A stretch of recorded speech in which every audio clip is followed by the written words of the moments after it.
Hey guys, welcome back to my channel IT Man. Today I'm gonna show you how you can use Ctrl F to search or find something, for example Word or number in Microsoft Excel. Please don't forget to subscribe and press that bell icon to never miss an update.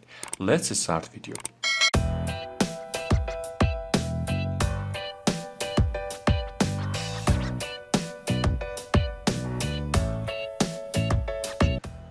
First of all, you should press Ctrl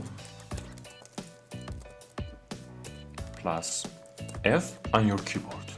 You should press these two keys together on your keyboard. Ctrl F.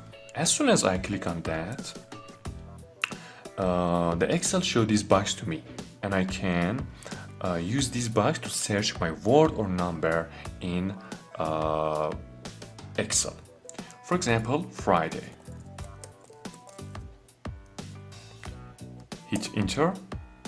As soon as I hit enter on my keyboard, Friday select here.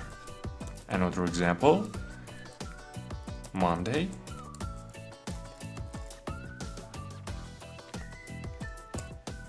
As you can see, the Monday select here. Thanks for watching to this small video. Please don't forget to subscribe and press that bell icon to never miss an update. Thank you very much. Bye.